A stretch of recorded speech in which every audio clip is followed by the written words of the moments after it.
Remakes are no strangers to the film industry. Stories are timeless, but technology isn't. There are so many films from the past that are bound by their own technological limitations. From the beginning of cinema, there was no sound, no color, only video. It wouldn't be until the 1930s that we'd see something even remotely similar to what we see today. But even then, there have been so many advancements in filmmaking that most of these films have become obsolete and outdated. So remaking movies makes a lot of sense. It gives us an opportunity to form these timeless stories into their best renditions. Some of people's favorite films are remakes of older films. Some Like It Hot is a remake of the French comedy Fanfare of Love, Heat is a remake of the TV film LA Takedown, and The Departed is a remake of the Chinese film Internal Affairs. The list goes on and on. My point is, remaking older films has always been a staple in the film industry, and it's something I support fully. Yet, I hate seeing them nowadays. The thing is, they don't always understand the purpose of a remake, and by they, I of course mean Hollywood. To facilitate the economic cycling of money in the local economy. They really feel the need to regurgitate already existing serviceable films and shove them down our throats, except this time it's with a fresh set of paint. We see this time after time with Disney. It technically started in 2010 with the Alice in Wonderland remake, but it really started catching steam in 2015 with Cinderella. In the beginning, they felt organic and genuine. The 2016 remake of The Jungle Book in particular was a surprise and highlights one way to remake a film. Make it your own. Even though the stories are very similar, if you compare the remake to the original, you can immediately feel the difference. The original is bubbly and fun, while the remake is darker and more grounded, despite the existence of talking animals. Songs like Bare Necessities and Trust in Me become short little jingles that the characters sing, rather than acting as full blown out musical numbers. This change generally works with the songs, although it definitely feels forced in some cases. Besides that, the tension you get from Shere Khan feels thicker, and the sense of danger is more emphasized. It is unequivocally Jon Favreau's own interpretation of the film. I think that was the perfect way to remake it, although it's nowhere near a perfect film, let alone a great one. I think it was solid and offered a concrete foundation of the overall quality of the other remakes to come. At least, that's what I hoped for. As time went on, they started to remake their more iconic films. As much as I love the original Jungle Book, I have to admit it's one of Disney's lesser films. The Lion King is not that. So, as expected, the expectations from audiences were always going to be greater, and rightfully so. In their eyes, these Disney Renaissance films are untouchable masterpieces, so when you go around messing with them, it's obviously going to cause controversies. While I always welcome changes, it becomes annoying when they make unnecessary ones.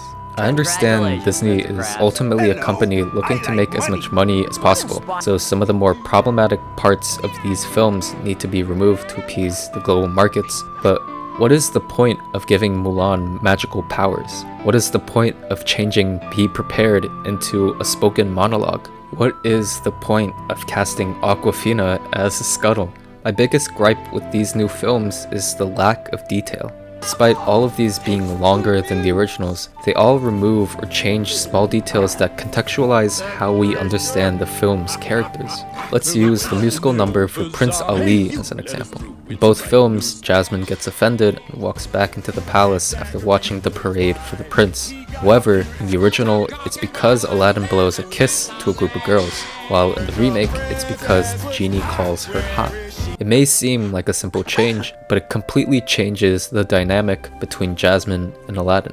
By making her upset at the prince, it shows how his newfound cockiness and braggadocious behavior isn't what she's attracted to. It lets us know she values personality and heart more than riches and class. By making her upset at the genie, it just shows she doesn't like getting hit on and being objectified. Considering her and Aladdin's relationship is the focal point of the film, it's a major mistake to remove something like this. Quite honestly, it just shows a complete lack of understanding of the original film and an overall incompetence in filmmaking. The last thing I want to touch on with these Disney live-action films is exactly that, the live action. Making everything look like it's a real life doesn't instantly make things better. If anything, it makes the films way worse.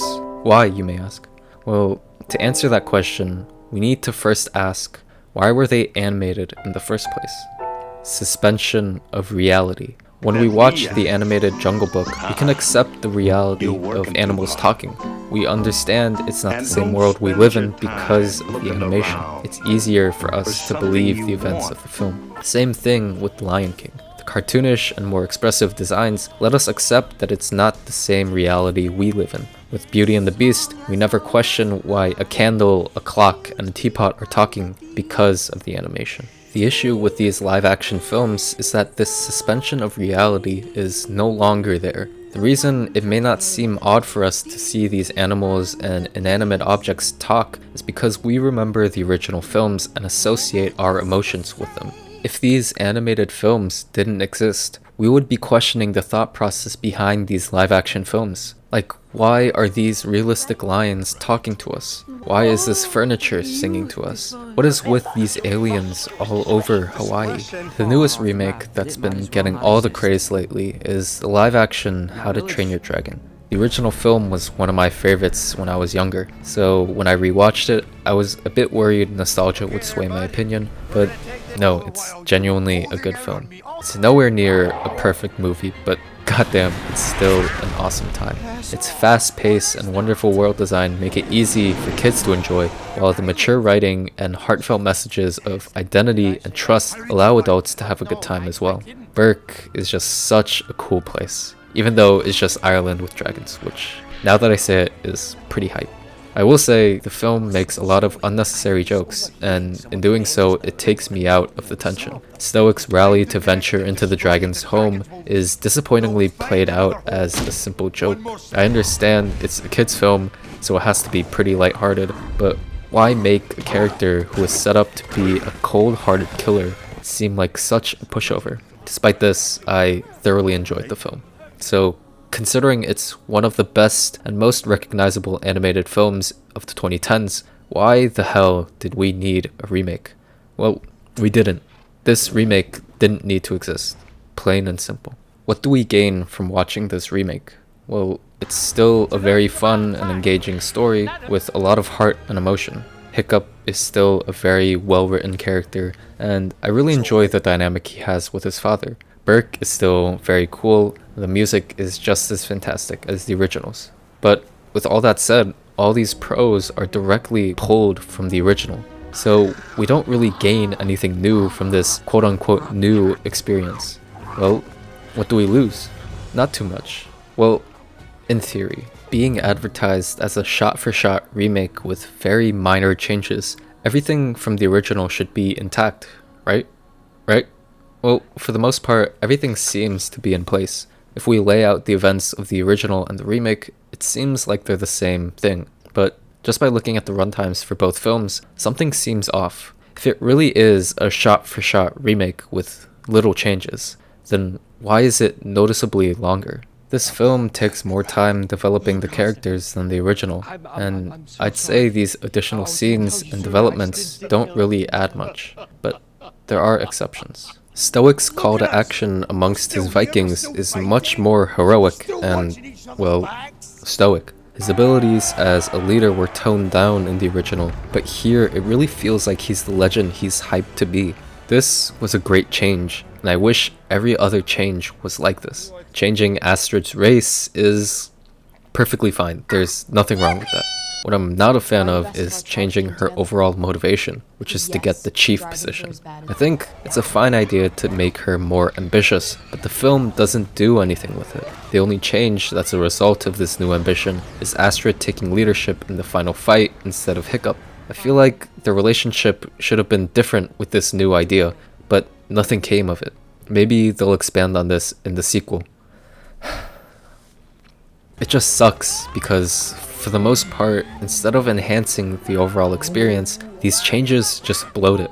A focused story, unfortunately, becomes unfocused. Even more so when they remove crucial scenes. Getting rid of this small interaction Not so fireproof on the inside, are you? seems minuscule at first, but it directly impacts the ending of the film. Chekhov's gun is a common literary principle. The idea that every element of a story is important and will serve a purpose. As the name implies, this often refers to an object like a gun first being shown earlier in the story, then revealed again later, usually during the final confrontation or conflict. Basically, you can't have the payoff without the setup. So, with all that said, how did Hiccup know to blast fire into the Red Death's mouth? The original uses this scene to foreshadow what happens in the end battle. This scene is incredibly important. It's the setup. The finale doesn't work without it. If you're set on adding new scenes to develop characters and all that, I'm cool with it. But if you use the term shot-for-shot remake, why do you remove a scene that indirectly sets up the finale? Again, it shows a lack of understanding of the original, which is insane considering Dean DeBlois, the man who co-directed the original animated film, made this monstrosity. So, again, why does this film exist? If it's not to keep it exactly the same, if it's not to make meaningful changes, then what's the point of this remake? Money.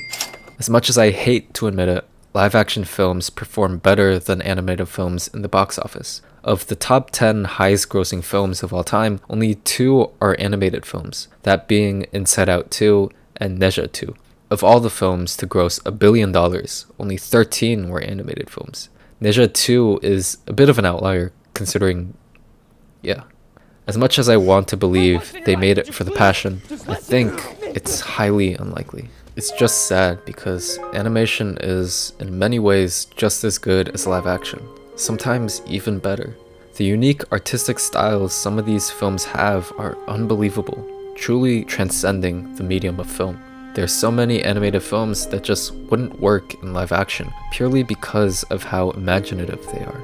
I cannot even imagine how anyone would tackle a Fantastic Planet remake. I cannot even imagine how anyone would tackle a Spider-Verse remake. I cannot even imagine how anyone would tackle an Anomalisa remake. The distinct animation and techniques would be completely non-existent with a live-action remake, especially Spider-Verse with the different frame rates for each character. Remaking these and many other animated films is disgusting and an embarrassment to the art form. Now, as much as Hollywood seems to hate and disrespect animated films, it doesn't even come close to their sheer distaste for foreign films. For whatever reason, they do not respect movies from other countries. They dislike them so much that they'll find a foreign film or show that's globalized beyond its respective cultural audience, then remake it just so it's in the English language. Like, why? Why do we need a remake of the original Godzilla? It acts as a perfect allegory of the consequences of nuclear warfare while also acting as a perfect period piece of the overall hysteria in Japan. What major improvements do we get from changing a brilliant piece of art into a generic monster film set in America, a country that completely negates this allegory? Why do we need a remake of Oldboy? Besides some bizarre-looking CGI ants, it's a perfectly filmed and acted movie about revenge and the destruction it causes. There's already an hour and 30-minute video from YMS that perfectly goes over the original and the remake, so check that out if you want an extensive overview. All I'll say is, look how they massacred my boy.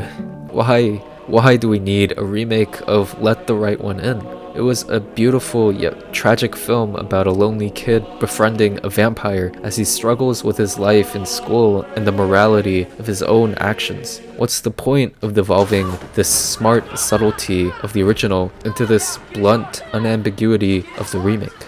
All these films are beautifully made and very easily accessible. The only thing stopping us from watching them is us. Our own arrogance that prevents us from watching films not in our own native language is the issue. Once we overcome the 1-inch tall barrier of subtitles, we'll be introduced to so many more amazing films. So, since it seems like I clearly know what I'm doing, how would I remake a film?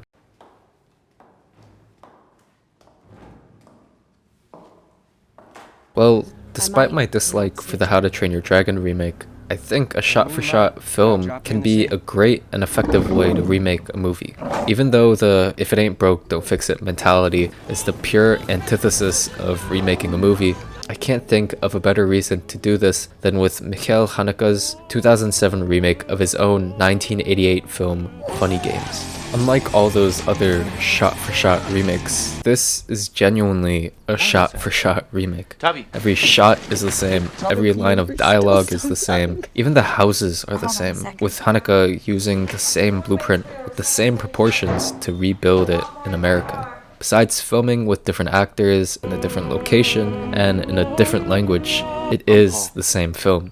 So what's the point of remaking the movie? You talk so much trash about the How to Train Your Dragon remake for having no reason to exist, even though it made changes, yet you praise this one and it made 0 changes. You are a piece of shit and you deserve to die. First of all, ow. Second of all, it does have a purpose, one that completely justifies its existence. Being a film that criticizes the glorification of violence in cinema, Michael Haneke originally wanted the film to be set in America for obvious reasons. But because of the budgetary issues, it had to be filmed in his hometown country of Austria. While it cemented itself in the country's film history, it never really reached its target demographic. So when he was given the opportunity to remake his film in the English language, he took it. While there aren't any changes to the story or framing, it's perfectly fine because it didn't need these changes. He has a very meticulous filming style. It's very detailed and precise, with every decision being intentional and necessary. Changing something as simple as the color of the costumes would completely throw off the film. It's just a shame it didn't perform well at the box office because, if I'm being honest, America really needs this message. Would the outcome be different if he changed things? I don't know. But what I do know is that the people who've seen it never want to see it again. And that's exactly what Haneke wants. It doesn't have to be a shot-for-shot remake. Sometimes it's just a simple reinterpretation of the story. The Jungle Book remake is an example of this.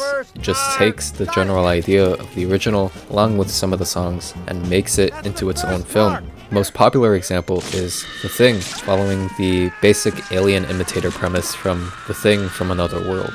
Like everyone, I think this is just a perfect movie. I love it with all my heart.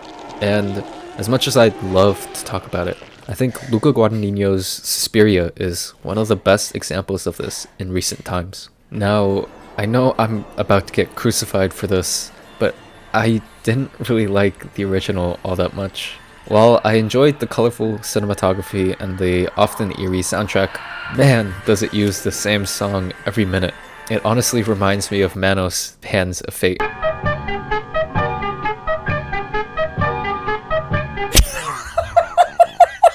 Dubbing is also a major issue in this film. This is usually very noticeable in older Chinese films. Jackie Chan movies always seem to have this problem, but it's even more annoying here. This is my first time watching an older Italian film, so it was pretty jarring seeing this. From what I've read, in the past, Italian cinema let actors speak their native language, so this results in a mismatch of languages spoken. To combat this, they would dub the audio in either English or Italian. While a lot of people find charm in this filming style, I only find annoyance. Just seeing their lips move one way while the dialogue moves another way really tickles my brain in the wrong way.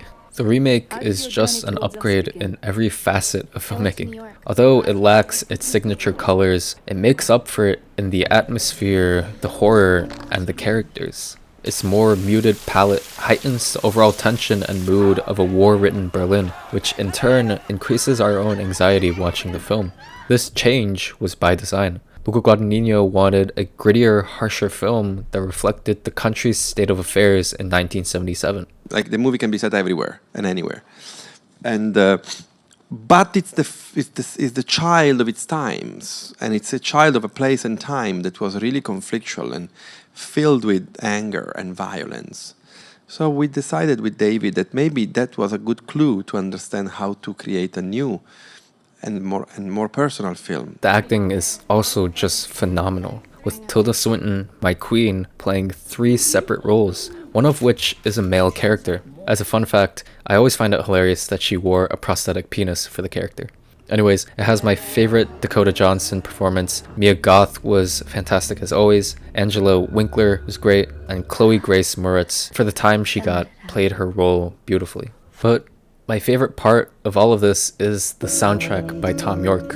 Oh my god. This is like masterpiece levels of amazing. It's so atmospheric, so haunting, so beautiful, so everything. I think a good soundtrack elevates the emotions of a film, but a great one can convey these emotions without the necessity of any dialogue. The originals is great, yet the remakes is even better. It's not really surprising though, considering he's the lead singer in Radiohead, and they have a pretty decent track record in music. Johnny Greenwood especially, making my favorite film soundtrack in Phantom Thread. As a final recommendation, there's one remake of an animated film that I actually prefer over the original. That movie is Shrek Retold. Not only is it an incredibly faithful film, not only is it a beautiful collaboration from the biggest Shrek fans, but it also makes so many changes that are both hilarious and meaningful. Maybe I'll talk about it more in depth another time, but for now, I'll leave it at that. It's free on YouTube, so there's really no excuse to not watch it. So, I think remakes can be an effective way to make films, as long as they're done right. To all y'all watching, support film remakes that actually have some heart and soul in them. To all the filmmakers out there, remember these steps. 1. If you want to take just the main idea of a film, make the remake your own. Don't make a carbon copy of the original. 2. If you do want to make a full-blown, faithful remake, make changes where it's necessary. Don't change things for the sake of changing things. And number 3, make it with love. Lastly, to Disney and all those other companies remaking classic films, stop it. I don't ever want to see them again. Anyways, thank you for watching.